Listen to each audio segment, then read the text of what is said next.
Hey, welcome back to ScreenCrush. I'm reactionary, and a new cover story from Variety says that Marvel is considering bringing back the original 6 Avengers, including Robert Downey Jr., Scarlett Johansson, and then also replacing Kang the Conqueror with Dr. Doom. So I'm going to explain why I think all of this is a really bad idea that shows what happens when suits run the creative side of show business. It's a bad idea, right? Now the article goes on to document all the behind-the-scenes problems that Marvel is having in their worst year ever, and I'm going to talk about all of that with our own friend Colton Ogburn a bit later. But look, just before I get into why this is all horrible, you have to know that this is not all doom and gloom. I actually think Marvel is setting themselves up for a 2024 that is going to be their best year since the pandemic, and I'm going to tell you why just a bit later. But first, let's talk about the bad ideas being floated here. First, let's start with how Marvel is not only going to dump Jonathan Majors as Kang, but they're talking about replacing the character with Dr. Doom as the new big bad of the multiverse saga. And by the way, according to this Variety piece, this discussion started before Majors' legal troubles when Quantumania underperformed at the box office. And look, if you want to dump Jonathan Majors, great, but don't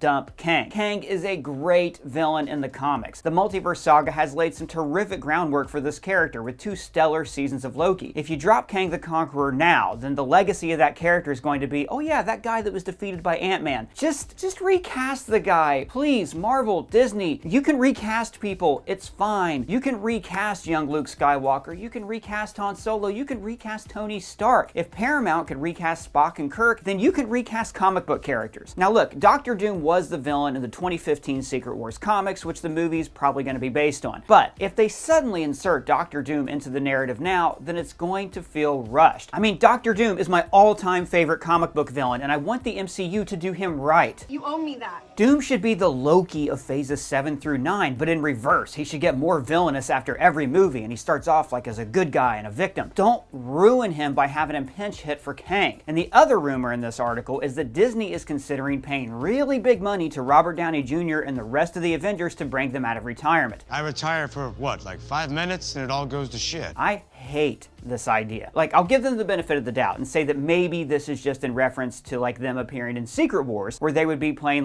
variants of themselves from other realities. Maybe a reality where Natasha stayed an evil spy, or where Tony kept drinking heavily. I don't know what they want to do. But if they're actually going to hire these original 6 to come back as the Avengers, this is corporate laziness writ large. It's like how when Disney bought Lucasfilm, they wanted every Star Wars movie to revolve around the era of the original trilogy, instead of telling new stories in new eras. I mean, they're finally getting away from that after we've had a decade of OT spin-offs, but their adherence to this story made in the 1970s ultimately hurt Star Wars, and it's gonna hurt Marvel. Or how so? Well, okay, The Force Awakens was a remake of A New Hope. Last Jedi overcorrected that, and The Rise of Skywalker was just pandering from top to bottom. That's the TLDR. And now I'm afraid that that is gonna happen again with Marvel. Look, these original 6, they're not the only Avengers. They were not even the original Avengers in the comics. Marvel has thousands of characters in their catalog. The Avengers roster has expanded or contracted to tell some incredibly weird, gut-wrenching, fun stories over the years, and Marvel has already introduced new characters that I want to see on a team together. She-Hulk, Circe, Black Knight, Captain America, Shang-Chi, Shuri, Moon Knight, White Vision. Get all those unlikely weirdos in a room together right now. Let's get weird!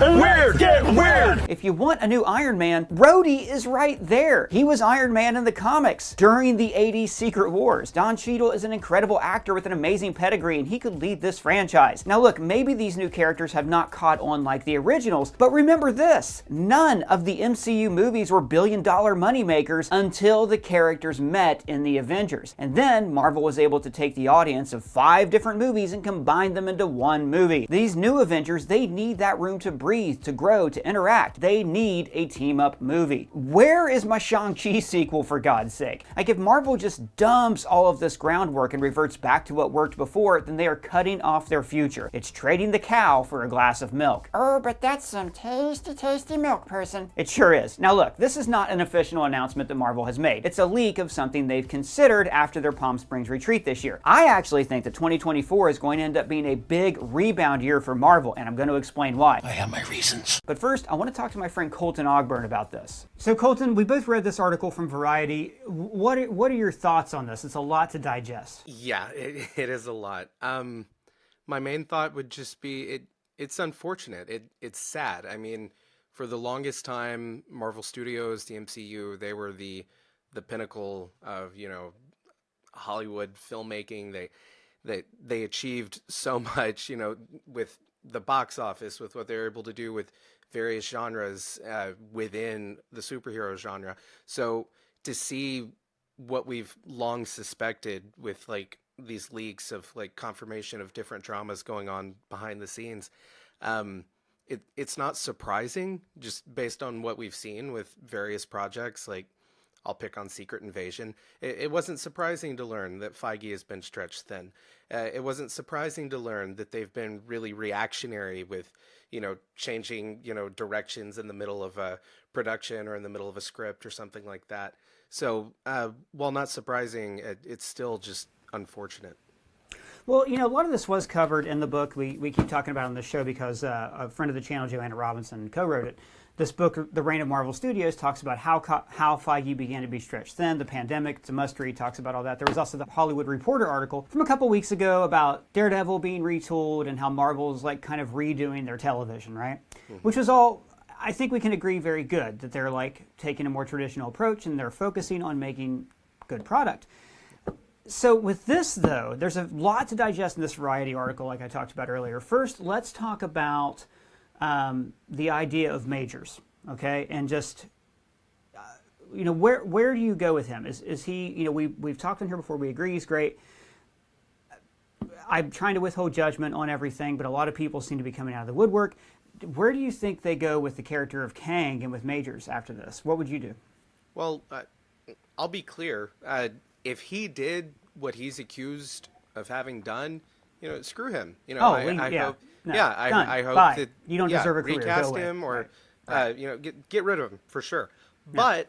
But as I've said in other talkbacks, like when we talk about Star Wars or like recasting like original characters, or like how we talked about with T'Challa, I'm big on recast. I don't think if Jonathan Majors did what he did, I do not think that should affect Kang. That should not affect what Feige's plan was for the MCU. I think they should just push forward and recast the character.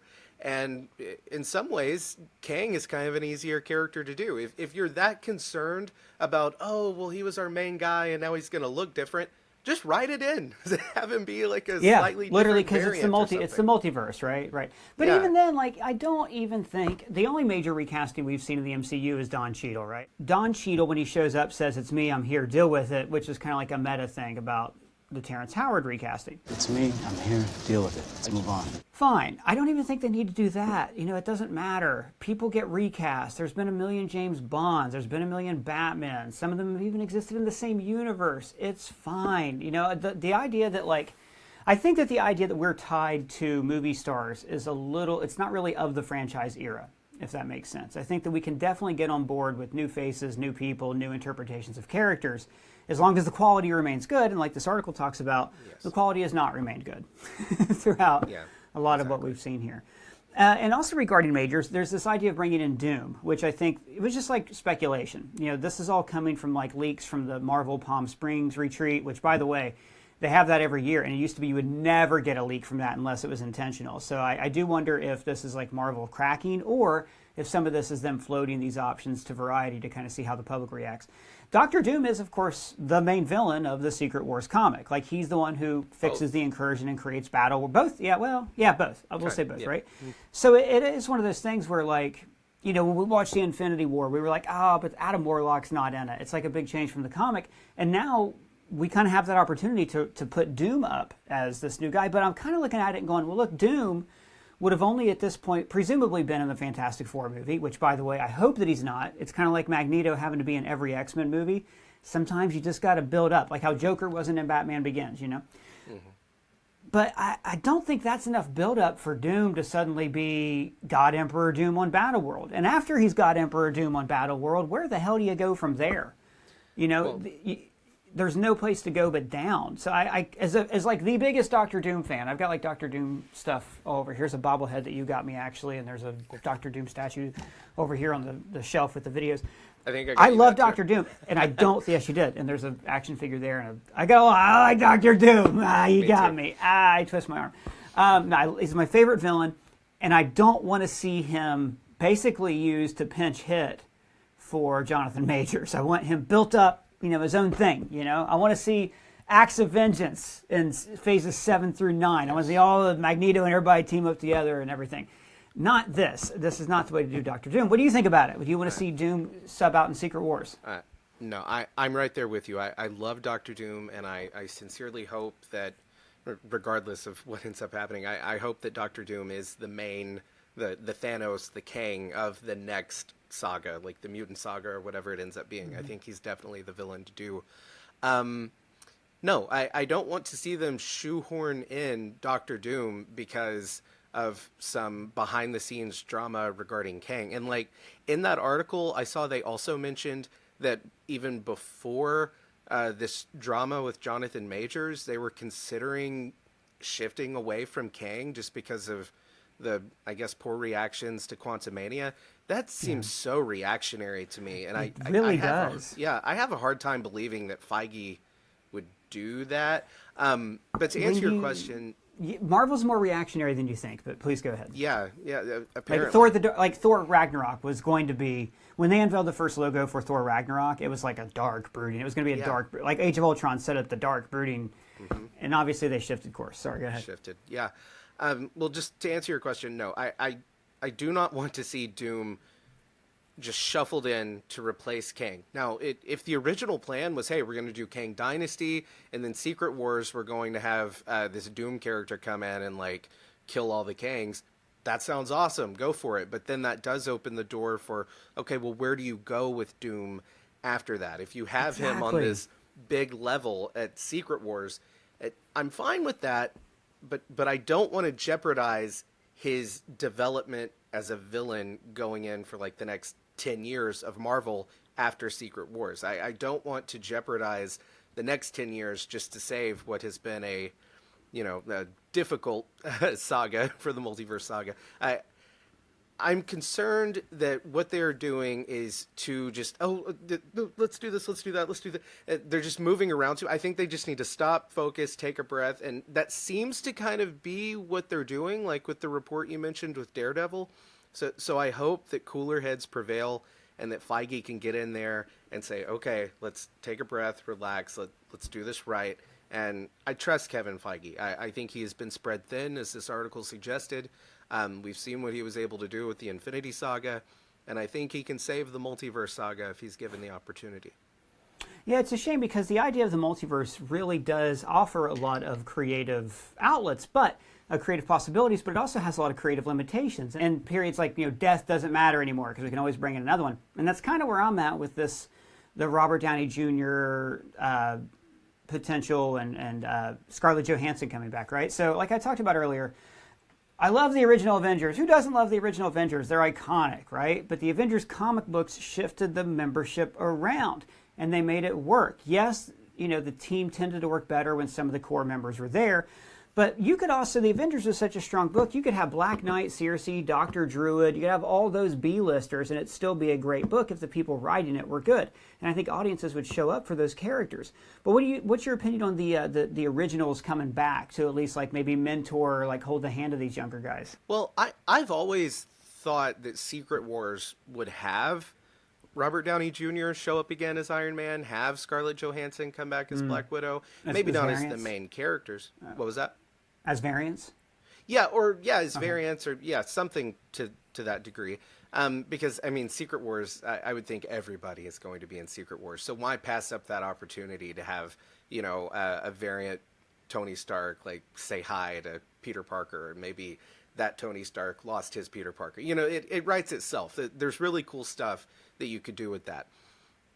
I love the original 6. It's what that movie was able to do, the original Avengers, and with Age of Ultron, Infinity War, taking B-list characters, like Iron Man, Captain America, Black Widow, all of it. People forget that. Absolutely. Yeah, I'd say really the only A-lister on that team was Hulk, maybe, like the big known character. So what they were able to do that now we are talking about those 6 heroes being these iconic characters that would definitely get the audience interested again. very impressive. And I'd love to see it. Sure, I'd love a movie with the original 6 Avengers. I was talking the other day about how cool it would be, like maybe 20 years from now, the original 6 reassemble for some like Elseworld story or something. I thought that Robert Downey Jr. would be 80. True. Yeah, that's a good point. That's a good point. Yeah. That's you guys. It's like the comics already have. That's what keeps getting me about this. Like I get that Marvel's huge now, right, and that it's not just nerds. But I'm sorry, nerds. We know the answer. We've seen the answer. It's you get different artists on a book. A character looks different. There have been so many other Iron Man. Like Rhodey is right there. Rhodey is your new Iron Man. We don't need to bring in Ironheart and these other things. Like, he's your guy. We love Rhodey. Instead, they shoehorn him in Secret Invasion into this. Oh, God. Oh, jeez. Person, Yeah, Doug. you're doing it again. Sorry, man. Stop. Doug doesn't usually show up and talk back. Thanks, buddy. High five.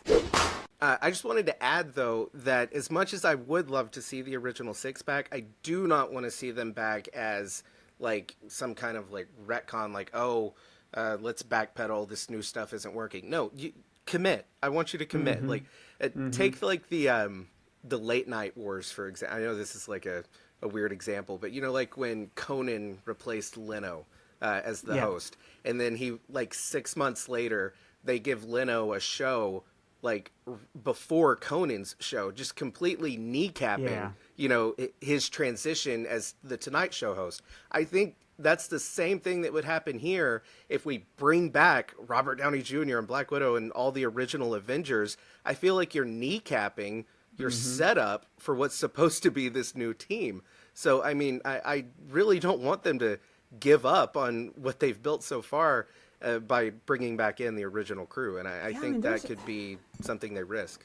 And there's so many promising characters in here. Like, I think that Yelena Belova is in a lot of ways more interesting than Natasha ever was. Sam Wilson I find fascinating because he has no powers. This is a normal guy going out there just with some wings and a fancy shield, you know. Even in Falcon the Winter Soldier, when he practices with the shield, we can see it hurts him to catch it. You know, that's a great character. There's so many characters like that that have not had their time to shine. She-Hulk comics are way better than the She-Hulk show. And I agree with you. It's also kind of what a lot of sports teams have done over the years that have higher budgets. Like the Yankees in the 2000s started to sell off their young talent for these like older veterans who helped them win short term, but it sacrificed the success long term. And that's what I meant when I compared this to like when Disney bought Star Wars. It just feels like corporate decisions. It doesn't ring to me as like creative decisions where people are excited about characters. It's them looking at Q ratings. It's like when Marvel actually does start to become the boys.